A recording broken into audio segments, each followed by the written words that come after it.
Good morning. Welcome to Zolder in Belgium for what is the qualifying session for the two FIA GT3 European Championship races we're going to have this weekend. A 1 hour race later today and a 1 hour race tomorrow. My name is Jack Nichols. We've got Hayley Coxon down in the pits. We've also got rain clouds making their way towards this Belgian circuit, a Belgian circuit that holds many memories for the man who is alongside me in the commentary box, John Watson. And John, we saw some entertaining FIA GT3 races in Nogaro, France last time we were out, and hoping for more of the same this weekend. Great performances from the Audi team. They just dominated it. Well, there was a factor there, particularly in the second of the races. In fact, no, the first of the two races. And Audi stayed on those wet tyres all the way through. Mercedes, who finished in third place, went onto the slick, but only got the benefit of it really in the last 2 or 3 minutes of the race. And there you can see, just looking skyward on the left of your picture, it looks very, very threatening indeed. To the right, well, there's a bit of pastel blue in the sky. Indeed. So despite those weather conditions in Nogaro, it was actually the number one Heiko Gravity Charroux team, Mercedes SLSs of Dominic Baumann and Maximilian Buch, that were the championship leaders leaving that round, only 3 points ahead of Gregory Gilbert and Marc Sword. But that number one car, that Gravity Charroux's Mercedes, found itself in the wall yesterday in practice after a light sprinkle of rain made the circuit a little bit greasy, and Dominic Baumann went off and into the wall. He missed a fair amount of running time because of that, but I think I'm expecting them to be out. There we see the 50 AF Corsa car. That is Gaetano Aidagna Perez who's going to be starting that. Him and his teammate Giuseppe Ciro had a 10th in race 1 but a 2nd in race 2 in Nogaro. That leaves them 4th in the championship, and in dry conditions, crucially dry conditions, we're expecting the Ferrari 458 Italia to be pretty quick. Yes, we saw this morning, and we did even see back at Nogaro, where the Ferraris didn't seem to like slick conditions. What's going on here? This is going to be a spin early on for Jerome Demey. That's a strange one, isn't it? It is, and I mean the track temperature, you can see there is dampness still down at turns 8, 9 and 10, and it just happened to catch it on a fresh set of tyres, cold tyres. The ambient temperature has actually dropped from where it was earlier this morning. It's down to 10.3 Celsius. Track temperature about the same at 16.5 Celsius. So while there is a bit of blue sky on the one hand and black sky on the other end of the circuit, the temperatures have not really changed from earlier this morning. But here, coming into turn 12, track bone dry on the line, but be very careful on the exits and on those curbs, because they do hold water and you can get caught out. Yep, Jerome Demey did rejoin as we see some serious tyre warming going on as Aidagna Perez tries to find his way through. That's not particularly friendly driving from Mika Vähämäki in the number 2 car. He is going to compromise Aidagna Perez's lap just a little bit. Across the line he comes, and then Vähämäki will come across to start his line as well, as they weave like crazy, desperate to get any kind of temperature into those tyres. It's always a problem, cars coming out of the pits and cold tyres and trying everything they can to generate energy into the tyre, into the sidewall, and then into the carcass of the tyre. And other cars are out on a flying lap as we watch the Lamborghini as it comes across. And well, it's the Ferrari number 50 of Aidagna Perez who's currently quickest on a 139.9 with a half a second gap over car 11, and that is the Lamborghini of Harry Proches. Yep, the Austrian Harry Procek is heading out in his Rhinos Lipers Motorsport Lamborghini. That's a bit of a tongue twister, but the Lamborghinis were very fast in Nogaro, had a little bit of hit and miss really. Philippe Sledecka and Gerhard Twareza were the drivers for them in Nogaro, and they got disqualified from the first race after finishing second on the road, but ignored a drive-through penalty, so they found themselves disqualified. Jesse Lane and Gilles Vanelay were in the second car, but this weekend the number 11 car is Harry Procek, who you can see here, and alongside him is the German David Mengzendorf, and in the 12 car we've got Natalia Frodina moving from the Aston Martin to the Lamborghini, and alongside her is Leo Machitsky in the second Lamborghini.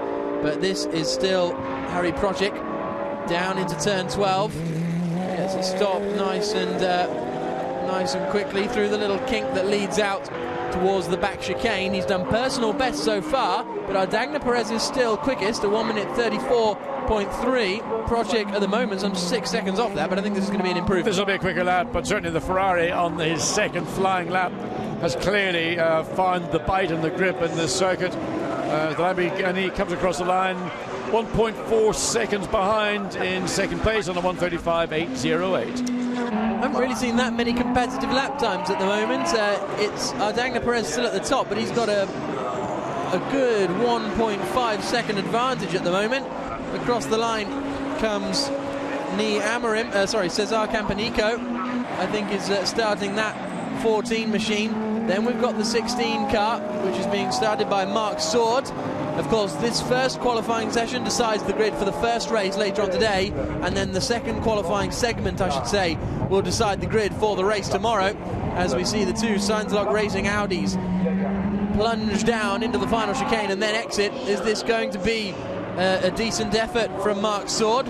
Across the line he comes, and it's fourth position, so that Ardagna Perez Ferrari looking very quick indeed. Maximilian Boak, Dominic Baumann has just jumped up into second place, still 0.7 of a second slower than this here Ferrari, who's just gone purple in sector 2. Is this going to be an improvement from Ardagna Perez? He crosses the line, 34.3 to beat. It's a 34.295. Yep, smaller improvement. We're now getting down to the kind of time that then they think about, do we want to make a change to the car? But really, track conditions are going to be more than any change to a car will affect the time. Just stay out, get tyre temperature, get those tyres working in the zone. Remember, it's the Pirelli tyre this year. It's a standard tyre, dry tyre for all racetracks, for all variations in track temperature, and the Audi is off. It's Jerome Demey again, I think, in the 15 machine, I should say. No, it's Mark Sword. It's 16. I apologise. Mark Sword has beached it. Is that down at turn 1, perhaps? He's currently 8th place. We saw a fantastic drive from Mark Sword, the 65-year-old, last time out in Nagaro. But no, it's not. It's in the chicane. In the chicane, turns 5 and 6, locked it up somehow. Either he must have had a massive oversteer, but to me it looks like he might have just overrun the corner into turn 5. That's the first of the 3 chicanes, and a little not much friendliness there. No, that is Jerome Demey. He's battling really with Stefano Guy, and that has all allowed one of the Mercedes to catch up. You can see the black front nose on the number 1 Mercedes. That is because of the accident damage yesterday. They didn't have any silver ones left, so they had to put a black front splitter on. So that's Dominic Baumann. One car we haven't seen yet, concerningly, is the Ryder Engineering Chevrolet Camaro, because that Chevy is fantastic to watch, but it's struggling with engine trouble at the moment. Looking out the window, Watty, there's rain coming down on the circuit here, so I wonder if that explains Mark Sword's little off. It may do. I mean, that was simply something getting caught out up into the chicane. The rain is falling on the pit straight, and the racetrack will very rapidly deteriorate. So the provisional pole, I would say, unless things change with 10.5 minutes to go, or just over 10.5 minutes to go, is going to be a Ferrari pole position, 1:33.570. I can't see, with rain falling, it is, you can see now umbrellas going up. We can see it from the commentary position, and we're about 50 yards from the racetrack. And I think if you're standing on the pit wall or in the pit lane, you will know that the rain is falling, and it's probably even heavier over this part of the track that we're watching the cars now coming down into turn 12. Very much more cautious under brakes than we've seen on the previous laps. Yeah, I wouldn't be surprised if we saw these cars coming into the pit lane at the end of this lap, and possibly that may be essentially the end of the session, I would have thought, because the times aren't going to improve. Are they all going to go straight on? Yes, they are, and it's not worth staying out on slicks in the rain. We may see a few gentlemen further down the order, maybe. Well, no, even so, they're not really going to improve. There then is our provisional pole man, Ardagna Perez. Very impressive performance from him. He is currently lying, as I said earlier, 4th in the championship after 2nd place in race 2 in Nagaro. but he's going to be coming straight into the pit lane. And I mean, there's an example of a driver and a team got out at the start of a session, stayed out, did the laps, got the gains, got the tyre temperature, drives back in the pit lane, and as long as that rain, well, in fact, the rain that was falling on the pit straight literally about a minute ago has now stopped. So we've got 9 minutes and 15 seconds of the session remaining. If it stays as it is right now, certainly here on pit straight and around the racetrack, we might get some people going out with 5 or 4 minutes to go. As we look at the the Camaro, I mean, it's the size, look at it, it is enormous. And it sounds fantastic, doesn't it, when it rumbles around this Zolder circuit. When you're that size, you'd have to sound fantastic. So let's have a look at Ardagna Perez into the final corner, pushing hard, getting plenty of air on that first curb, and accelerating out onto the back straight. Whoa! That's a big amount of opposite lock. That's a great shot. Yeah, ride him, cowboy. He held that one well. I think that's the Chevy's role, isn't it? Yeah, so, but the thing with the 458 Ferrari, again, people have been suggesting that it rides the curbs particularly well, whatever the fundamental. Then this is a dry weather situation I'm talking about, not in the rain. The Ferrari has not worked as well in the wet conditions as we've seen it do in the dry conditions. And in wet conditions, curbs are usually much slipperier than the racetrack. Now they're sending Jerome Demey back out in that number 15 Audi, so presumably, well, the rain has stopped, and they're hoping that not too much water has settled on the circuit, and as a result, he'll be able to get in a better lap time, because he's currently 3.7 seconds off the pace. And so he has just left the pits, going down in 9th place. I don't know if we ever saw the end of that Mark Sword incident. Did he make it back out? I don't think he made it back out on difficult. the Just looking across from the commentary position, the car, it's hard to see. It's obscured by a variety of food outlets. But I think that car may have been returned to the garage. We didn't see it coming back in, as cars have gone back out. So the track that was inflicted by a sudden sharp rain squall, that's blown through, and track probably back to where it was about 5 or 6 minutes ago, with 7 minutes of the session remaining.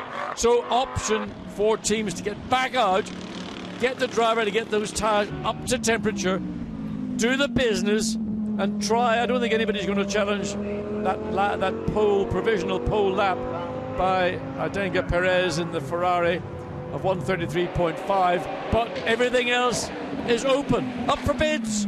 So let's see what Leo Machitsky can do. He's down there. You can see the Mark Sword car has been removed. Whether he recovered back to the pits or not, I assume he did. But here comes Machitsky down through the left-hander at turn 7 into 8, 9 and 10. These little chicanes here that punctuate the circuit at Zolder.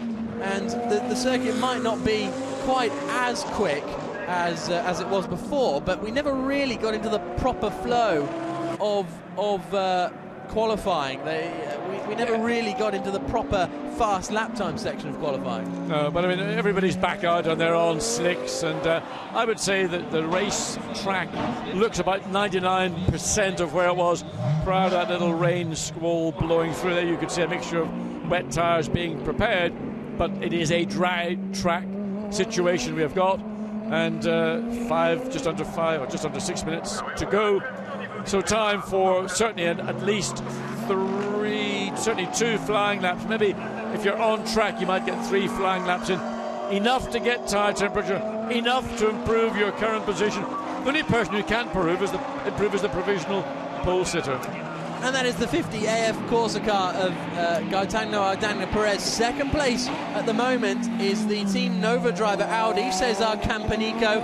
Third position, we've got the first of the Lamborghinis, Harry Project, the Austrian driver, currently running in third place. Then we've got our championship leaders, Dominic Baumann in fourth position, and fifth is Stefano Guy in the second AF Corsa Ferrari. So there we can see Jerome Demey. He's very, very, gentle on it. There's no energy in the car. In fact, being caught by one of the Ferraris behind. So Demey really needs to get on with the program, as one might say, if he's to see any improvement. Currently all the way down in 9th place, and that's a lot of work to do for one of those two Audis that were so strong in Nagaro some 2 weeks ago as the provisional pole sitter. The Ferrari driven by Adenga Perez is coming close. He doesn't really need the Audi to be there. He probably doesn't need to do an awful lot more than he has already done. He's currently in that provisional pole on a 133.5. Demey has just gone through on a 147.2. That's a long way off where he was even on his previous best. We saw lap times a little bit quicker than this though in the free practice session, so then there must be some more time to find out there as Campanico exits the final corner. Yeah, I mean they were doing 131s in practice yesterday, so I mean a 133.5 is probably almost the thin end of 2 seconds away from the potential. And there you get a view of the track. There are still those damp patches around, but they were there when these cars actually went out on track. But some 17 or so minutes ago, that hasn't changed. What did change was that little squall that blew through for about 4 minutes. Everybody dived back into the pits and thought it was all over, and then it had gone as quickly as it arrived. So 3.5 minutes remaining, opportunities for everybody to go out, find a bit of time. The track isn't in a bad condition. It's up to the drivers to stay out, put the tyre under pressure, heat into it, and then you'll find the lap time. So Campanico through the sweeping left-hander of turn 7 into 8, 9 and 10, using plenty of the curves down there, as you have to with these chicanes at Zolder, then through what looks like the most kind of fun section through turn 11, then the long stretch, a little left-hand kink across the timing beams at the end of sector 2 and into turn 12, and it's not a particularly strong performance from Campanico at the moment. He's some 1.7 seconds down, so this isn't going to improve his lap this time around, but he's just trying to get some heat into those tyres, as John said a few moments ago. Well, he's on his provisional front row alongside the Ferrari, so he's got something to aim for, but currently it's going to take a little bit more than this lap, a 135.1, so indicative of what the track is at. Now, his best lap prior to that is a 34.1, so he's within a second of his previous best. If you go back to the Lamborghini Gallardo personal best in that middle sector, so the current third quickest car, this Rhino Lippert Motorsports entry. Yep. It looks as though Harry Prošek is about to improve potentially. He remains in 4th place. Actually, we've got a new pole position sitter. Stefano Guy in the 51 AF Corsa has just done a 33.4. There's Natalia Fradina. She is going to be taking over the number 12 Lamborghini in time for the second session. Currently, Leo Machitsky is out in it and is in 8th position. It's not good news for the well, there's Cesar Campanico. He's currently in 3rd position. This car on screen had been quickest in that first sector on this lap. It came up purple, so let's wait and see. In fact, there was an error on the timing and scoring, because in fact it's gone back to yellow. Nevertheless, expect to see an improvement. The car still in 3rd place behind now the 2 Ferrari 458s. Yeah, he's starting to close that gap down to the Ferraris in front. It's a dreadful afternoon for Scintillating Racing. They're 10th and 11th, the last 2 positions in this qualifying session, so they need to find some pace from somewhere. It proves that the Audi R8 has got it, because it moves to the top of the timing screen. Cesar Campanico, 33.373. Well, thinking that for a moment, flashing lights, I'm coming through, and one of the Russian Ferraris not conceding, as the provisional front row, the Guy Michael Lyons car is looking to improve on to pole. Purple in sectors 1 and sectors 2. Is that going to affect him?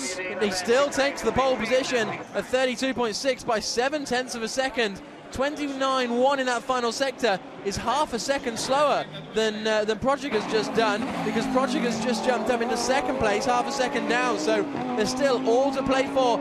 Well, 5 seconds remaining, but there are cars still out there, and this man has just set the fastest first sector of anyone. Yes, so keep an eye on this Audi R8 V10. So 133.373 is his current lap, fastest lap, hoping to make an improvement. He comes out of turn 11 down through the curve of 11 down into turn 12. So the session now over, the flag is out, but he can complete his lap and take the time. Could this be a provisional Ferrari front row of the grid, or could the Audi take it from the two Ferraris? And we've got the Lamborghini in there as well, don't forget, although the Ferrari and Lamborghini, Dominic Baumann jumps up into second place in his Mercedes, so currently this Audi is third. Can he go any quicker? Crosses the line with a 32.5 and goes provisionally pole. Is there anyone out there who can stop him? The Team Nova driver squad are delighted, and I don't think there's no one going purple at the moment. There's the 51 car of Stefano Guy, average sector 1, average sector 2, and I don't think, unless he's pulled something mega out of the bag in the final sector, I don't think this is going to be enough to take pole position. A 32.7. He remains second place for Stefano Guy, only a tenth of a second. Look at the gap, so Guy leapfrogs Dominic Baumann, so it's Guy second, Baumann third, but the gap between them is 0.02 of a second. And the car that had held the previous provisional pole, the Ardenga Gaia car in 50, the sister Ferrari to the 51 car of Michael Lyons and Gaia, it's dropped down to 6th place. Yeah, disappointing for them, no doubt, but an entertaining qualifying session. First segment of qualifying session, I should say, is over. I said unless Guy can pull something mega out in the final sector. He did. He pulled out the best final sector that anyone had done so far by 0.4 of a second. So it was an impressive final sector. If only those first two had been up to scratch, he could have been on the front row of the grid. But Cesar Campanico on pole. Yeah, I mean, great effort indeed by the Audi. But, you know, throw a bucket of water on a racetrack halfway through a session, throws everything into disarray, and then who's going to be first out?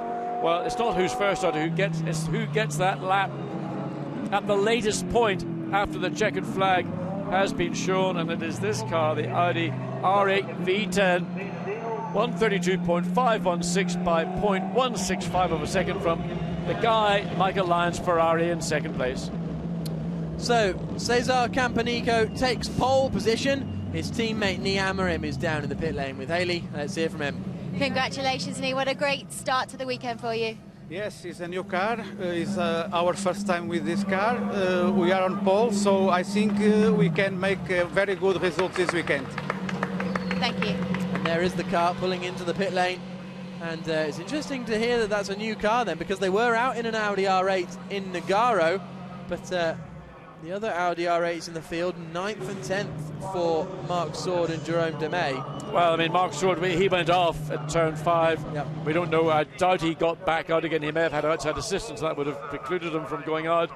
But the Demey car down in 10th place. I mean, what a contrast to 2 weeks ago in Nogaro, where those two Audis were totally dominant. The centre lock racing of Marc Sword and Jerome Demey. And they're going to have a lot of work to do here when it comes down to the qualifying race. Stefano Guy congratulated by Michael Lyons, and they will be starting in second position on the grid this afternoon. The race getting underway at 4:30 local time. Well, our program gets underway at 4:30 local time. The race gets underway at 4:45, but it should be a pretty entertaining race because the top three only covered by a tenth of a second, and then the Lamborghinis were still looking fast as well. And well, there you can see the information that we get up here in the commentary box. Let's have a look at the classified results. Cesar Campanico, quickest of anyone. He will start on pole position for the race this afternoon. Audi, Ferrari, Mercedes, Lamborghini, 4 brands in the top 4. Once again, the variety of brands in the top positions was strong, as it is in Nogaro. As it was in Nogaro, I should say. Max Nielsen put his number 2 Mercedes in 5th position. It was a quiet session for the Mercedes, even though they managed to sneak into 3rd and 5th places. Expect to see more of them in the race. Dagna Perez, as John said, running at the top early on, sliding down to 6th place in the end. We didn't really mention Miguel Toril in the Russian Motorsports Ferrari, but he qualifies in 7th place. Leon Machitsky in 8th, Marc Sword in 9th position. I think Marc Sword did recover because he set a few more laps. He ended up completing 8 laps as opposed to the 10 of some of his rivals. So car number 2 is under investigation for the wrong driver in qualifying 1, and that that does make sense, because I thought it was going to be Mika Vähämäki in the car, but it seems like it was Max Nielsen. But anyway, I'm sure that will all get sorted.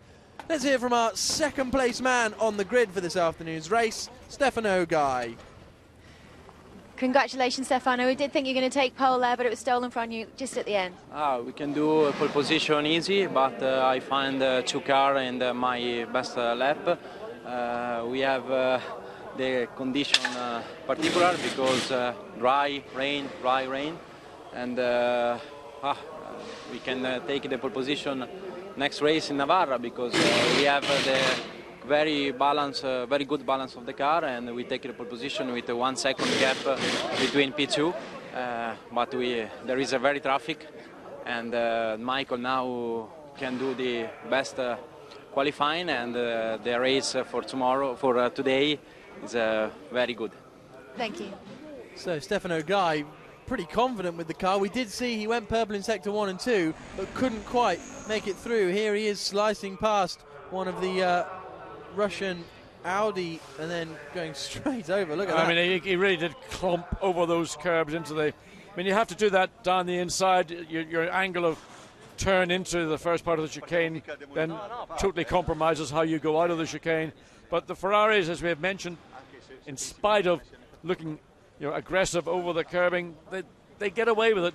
The difficulty that Stefano Guy might face is that if the weather does change, for some reason we have not seen the Ferraris perform as well in wet conditions as we know they can do in dry conditions, and we just heard from him that the car is capable of running much more quickly than we've even seen.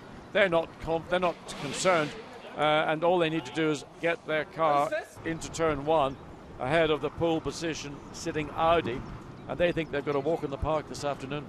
Yep, but as we have seen here at Zolder, well, in that little qualifying session, it doesn't take much for the rain to come and things to change. Well, there you can see on the bonnet of that Ferrari 458 the support for the late Gilles Villeneuve, who tragically died at this racetrack in 1982 down at this part of the circuit we're looking at. That used to be a really great corner. I think it's both tragic that Villeneuve died, but also that this is the corner that they put up in his memory. So one of a couple of chicanes here at Zolder that punctuate the circuit, and you can see a fairly busy day here. There's plenty of support racing action going on for the local Belgian fans as well, and of course the FIA GT1 World Championship taking place this weekend also, as well as 2 races from GT3, so there's plenty of on-track action. We saw some brilliant classic touring cars out earlier on. You were enjoying them, weren't you? Wow, lots of lovely 911s out there. We know you love a good 911, and it's a 911 on pole for the first time ever in GT1 later on. But let's focus now on this second qualifying session. Natalia Frodina being strapped into her Lamborghini. She was in an Aston Martin last time out in Nogaro with Tom Kimber-Smith in a car that was a fairly old generation car, wasn't it? I think it was 2007 or something like that the machine was from, so it was always going to be an uphill battle in that car. It was. I think it was so uphill it was vertical. And she's now in a car that will be a more competitive car, but hopefully will be more compliant and make her job not only of trying to get out and do a good time for the team, but just simply in a more modern car, a lighter car, and probably overall a better car. Yep. So who is going to take pole position for the second race that will come tomorrow afternoon?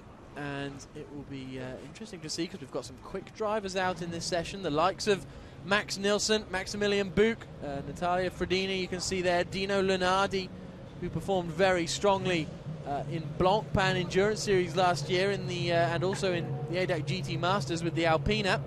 He's a very strong driver to watch out for at Scintillating Racing. There he goes, in fact, in the blue car. But the Scintillating Racing guys need to find some pace from somewhere, because I mean that was, as you said earlier, John, after the strong performance in Nogaro, 9th and 10th on the grid is a bit of a surprise, really. Well, the fact that one of the Audis from the rival team, the Team Nova driver, has taken that pole position indicates that the Audi has got the pace, but I just think everything got thrown up in the air and didn't fall to the advantage of the Scintillating Racing. One was Dumais, we saw very early on, getting it all wrong down at turn 8, 9 and 10, that's the Villeneuve chicane.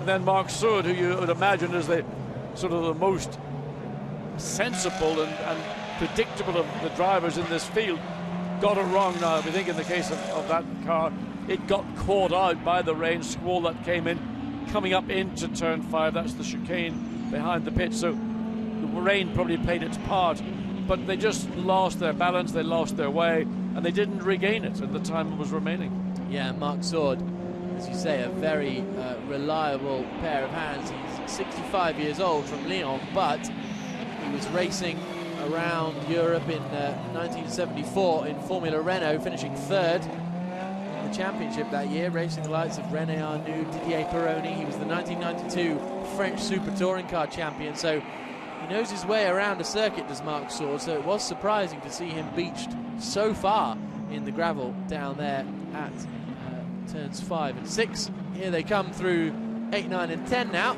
Yeah, they're really just taking it a bit easy, aren't they? I thought they'd be going to get tyre temperature as soon as possible. Well, remember, these drivers are in their cars for the first time since they arrived at the racetrack this morning.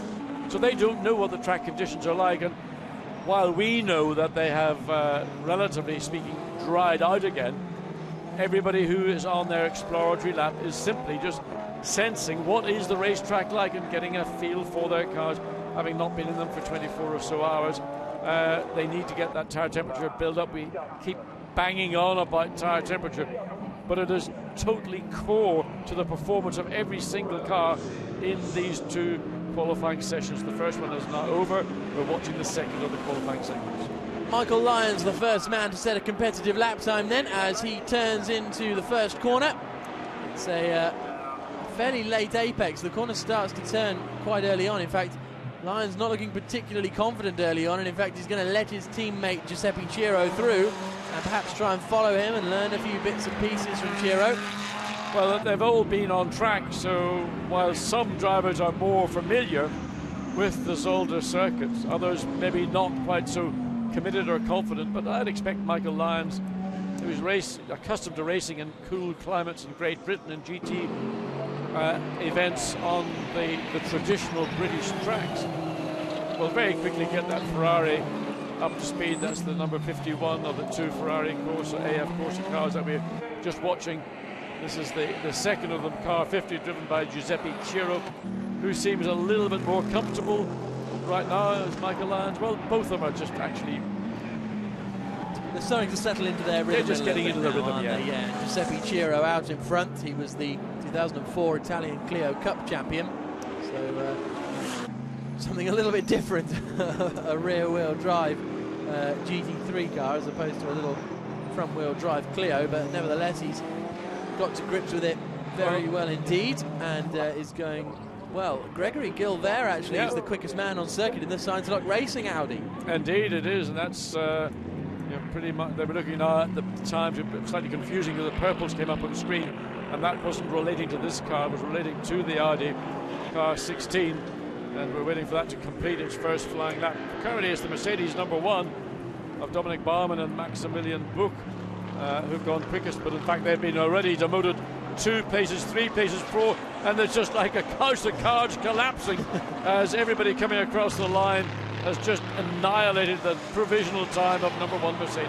But we are still in the 42.5s. It's the Russian Ferrari. Yeah, it's the Russian car of Sergei Ryabov. Yeah, absolutely. So as they come into the right-hander, but 42.5 is a long way off the pace at the moment, isn't it? So these cars still trying to get to grips with the circuit. Dino Lunardi running in 5th position, and we're watching him now into the left-handers down at turns 5 and 6 out of the back of the pit lane. The Lamborghini running just behind it, a little bit wayward coming out of the chicane. It was running very close behind the Audi and made a small error on the exit of turn 6 as we go back to Dino Lunardi. And I would expect to see this car at the end of this lap probably going provisionally quick as it's back to the Mercedes number 1 that has regained that provisional position, but with a 42.2. Yep. So Maximilian Buch currently at the top of the drivers' standings, and we've still got car 2 under investigation for having the wrong driver in the car, so I'm not really sure what has happened there. But here's the 15 machine then. Dino Lunardi, is he about to put his car quickest of all? There we go. Finally, Giuseppe Ciro has set a decent lap time, a 33.2. Lunardi does a 32.7. The Lamborghini does a 32.8. So all of a sudden, on that last lap, they were lapping 10 seconds off the pace, and then suddenly found 10 seconds in a lap. Very impressive. Yeah, there was a bunch of cars all running within about 5 seconds of each other. Came across the start-finish line, and the timing and scoring in the commentary booth almost had a fit of the head staggers trying to keep up with the changes in position. But it is Dino Lunardi. We anticipated that lap time. The car looked good. Lunardi looked like he was on a strong lap. Now it's Michael Lyons in first sector in the Ferrari number 51 who's got the quickest sector time.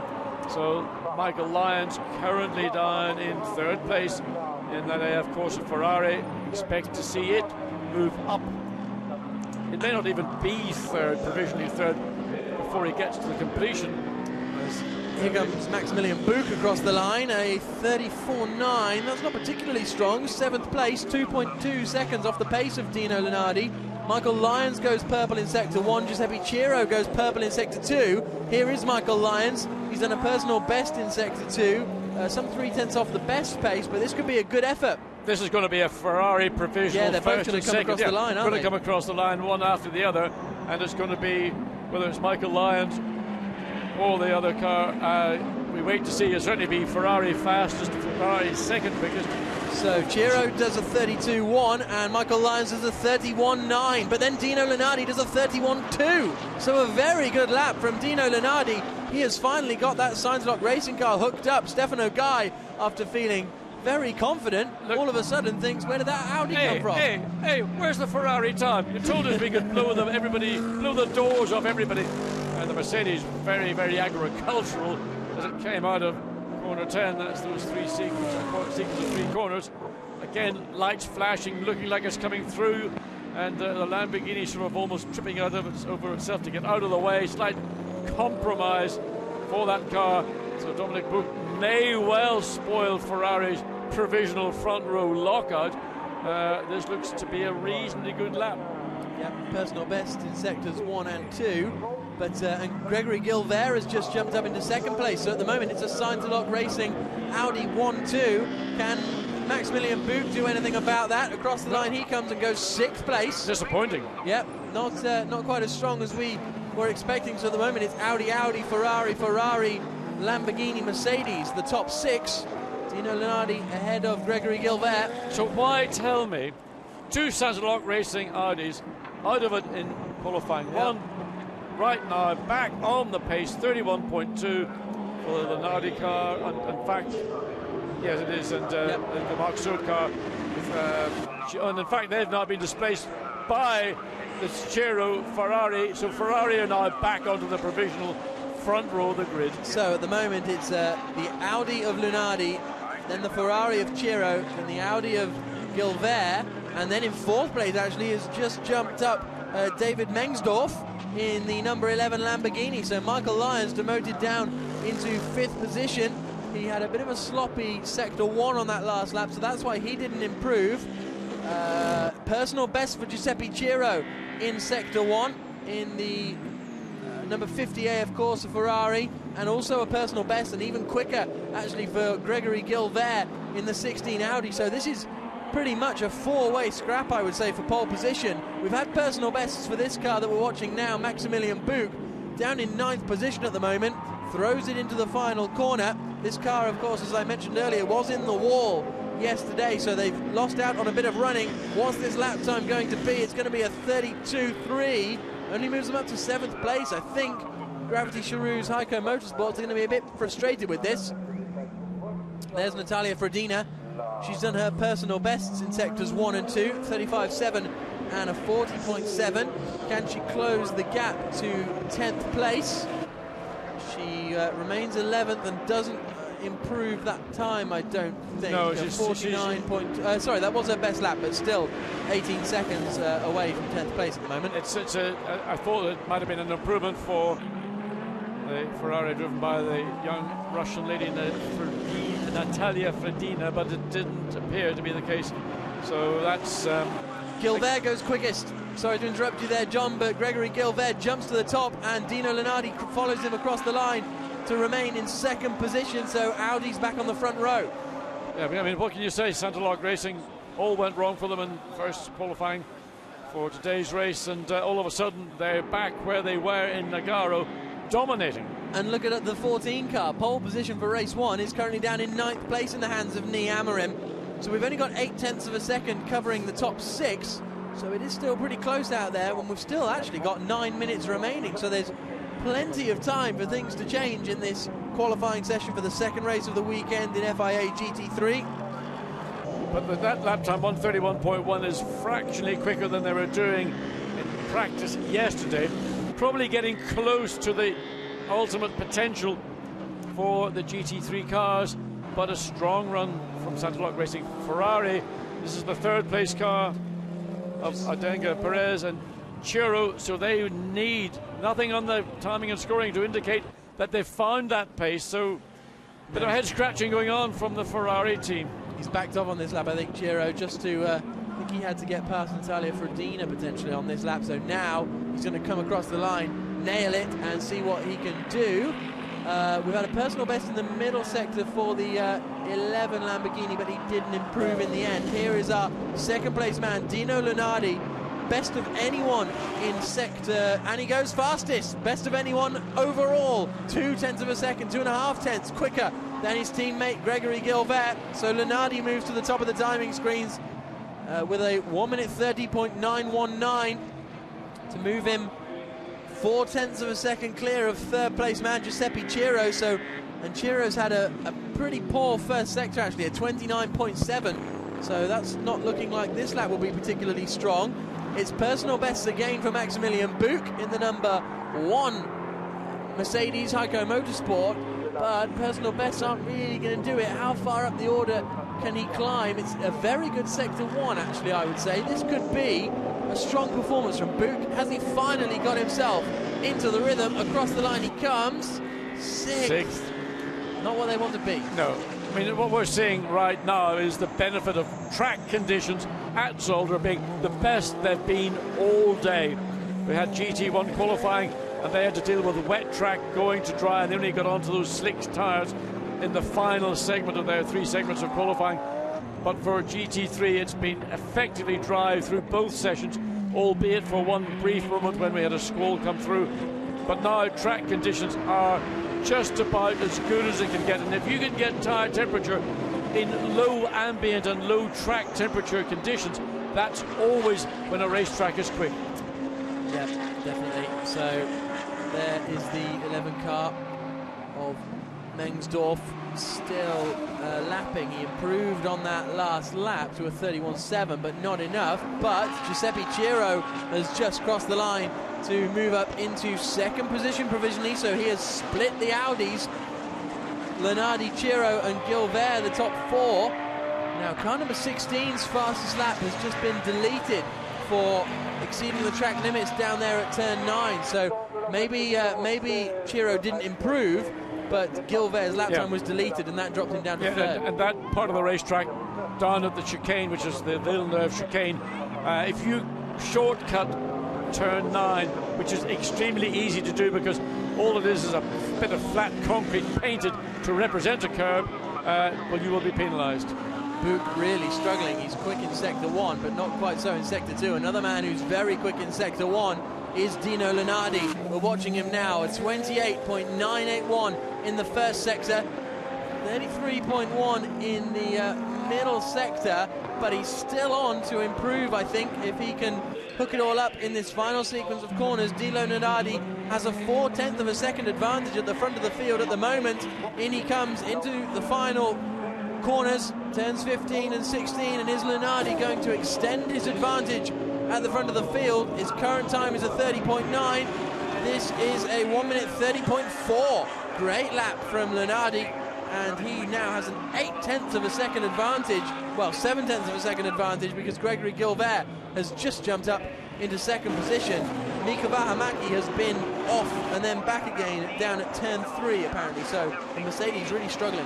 Well, it's ironic that it's the two Audis that struggled in the first part of qualifying for GT3 are now the dominant two cars from that Santa Racing team. As we look at another of the Audis currently down in 8th place, and that's hard to understand whether it's just simply down to the difference in the driving quality, because you've got gold and silver and bronze drivers in these cars at any given point. Track looks good now through turns 5 and 6. The climb up the hill, then there's sort of plunge down and the long left curve at turn 7, then hard onto the brakes, get into turn 8 easy. Don't be too greedy in the middle of turn 9, then you can use all the curb and the exit of turn 10. So Gregory Gill there with a okay first sector. Dino Lunardi again has done the quickest first sector of anyone, but he's lost 0.2 of a second in sector 2, so unless he can pull something out in sector 3, I don't think it's going to be an improvement as we continue to watch Gilbert. There is his teammate a little bit further up the road, I think, and Lunardi will come across the line fairly shortly, but let's keep watching Gregory Gilbert, because not too slow in sector 1, personal best in sector 2. 30.3? Lunardi? Where's that come from? Great lap. Gilbert doesn't improve, he remains in second position, and he doesn't improve by 0.02 of a second, so Lunardi has a 0.7 of a second advantage out at the front with 3 minutes remaining. Very impressive. Here's our pole position car for race 1, the Team Nova driver Audi.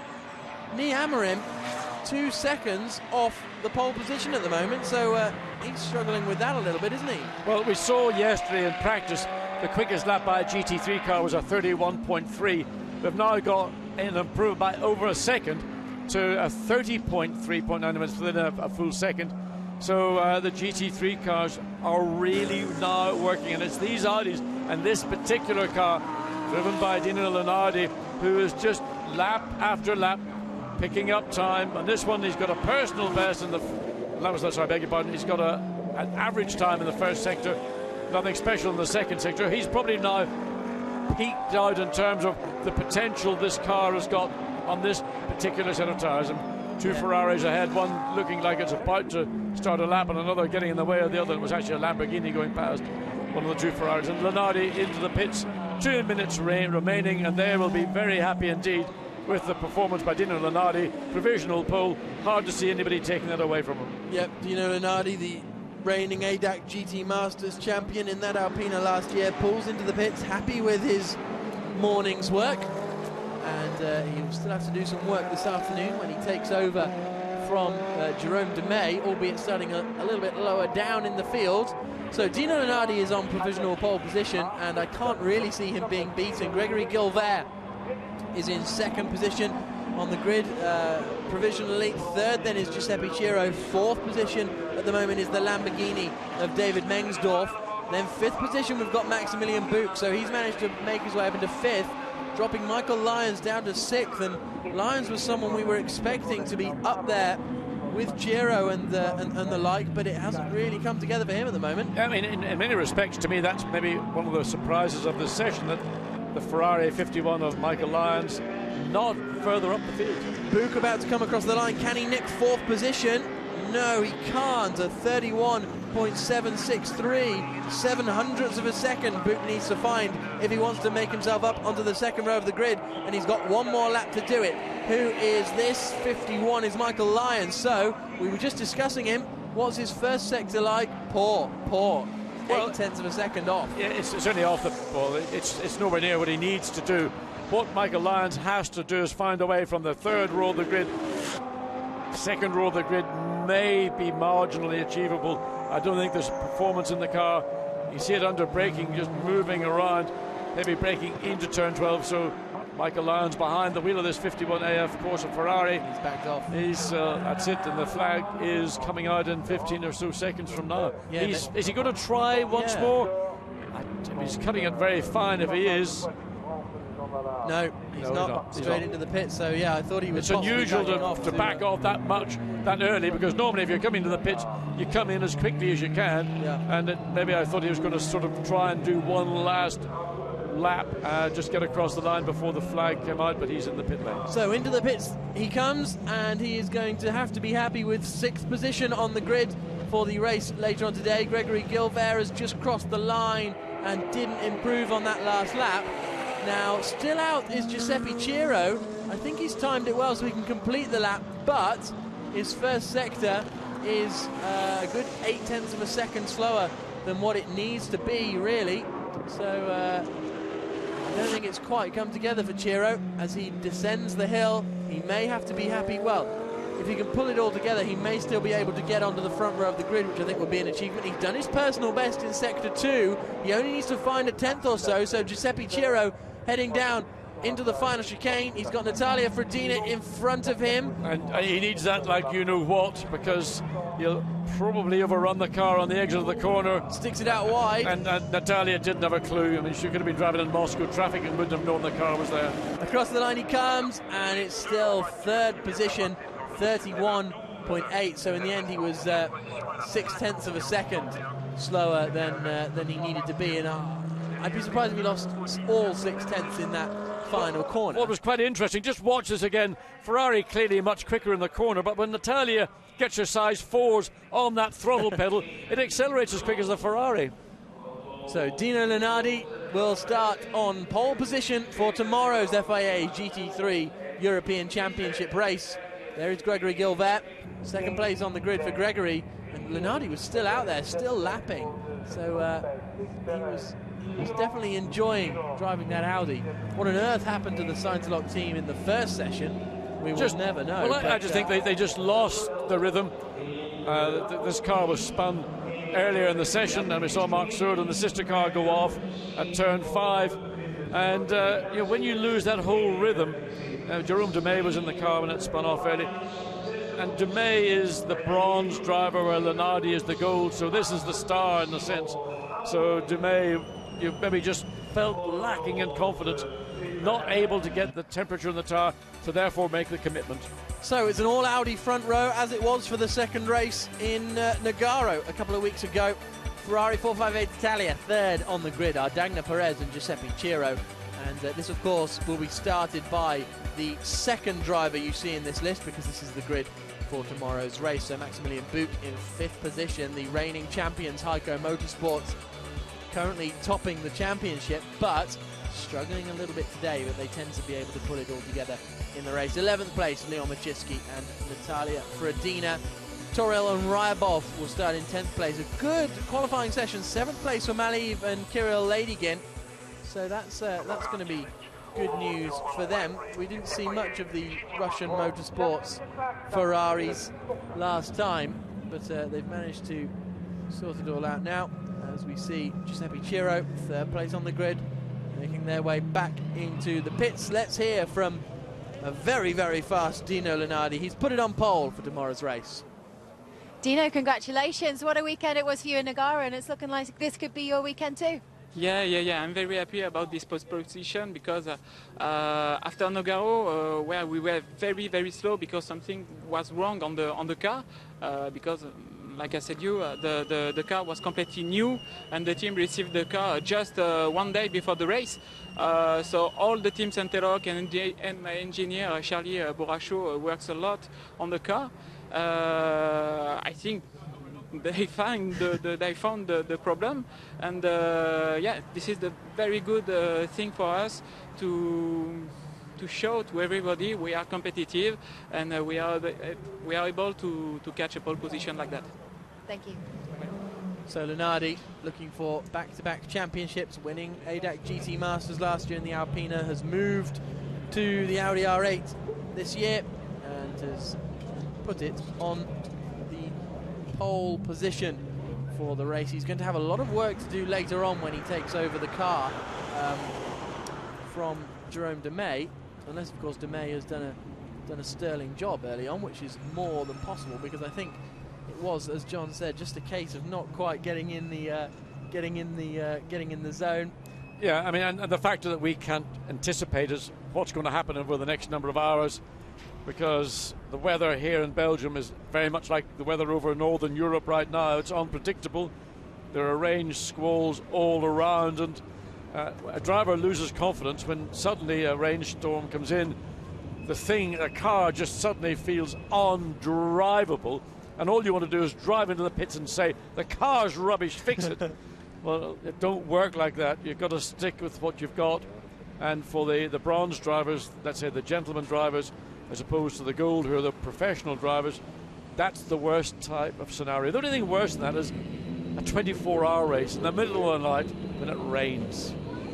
Gregory Gilbert, you saw there just a little clip of his car. He will be second on the grid, completing that Audi lockout.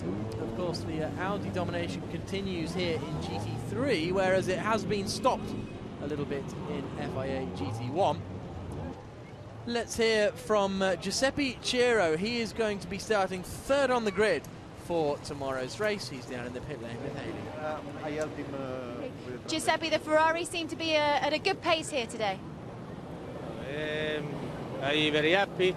My team is very good by work. Thank you.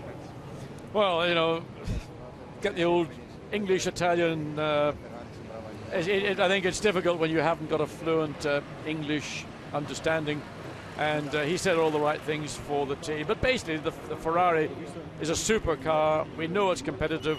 We know that they can go probably quicker than they did. But, you know, when you have the amateur driver in as opposed to the professional driver, you know, that's what you can expect. And that's what makes GT3 actually very attractive, because instead of having two professional drivers, you've got this differential, and the circumstances of whether one starts or is in second, it just adds to the unpredictability of GT3. Dino Lunardi, very, very happy, isn't he? As, so he should be. Well, yeah, blinding loud, absolutely. Yeah. Even the teddy bear was clapping. Certainly, well, even though he wasn't looking at the track, he was still enjoying the GT3 action here at Zolder. Even though you don't have to be facing the track to hear the cars, do you? It's very loud indeed. Let's hear from Michael Lyons then in the second AF Corsa Ferrari. He was driving the 51 machine. He's going to be starting the race 6th tomorrow. Michael, Stefano seemed to be on the pace. What was the reason for your Ferrari losing the pace in that session? I struggled to put a lap together, really. It didn't quite work out for me, and had a small imbalance, but nothing we can't solve for the race. It's still a good starting position, and we're, again, very strong. Our strategy is very strong for the race, so it's a disappointment for me, but it's not the end of the world. And what were the track conditions like? Improving all the time. I think it was still damp in a few places. It wasn't as nice as yesterday morning, Friday morning, but we seem to be constantly fighting the clouds this year. Hopefully it'll improve for Navarra. Despite the challenging conditions, are you enjoying driving here at Zolder? Oh yeah, it's a good circuit. I mean, there's a good feeling of speed around here because the walls are very close, and you just have to make sure you don't make any big mistakes. Thank you.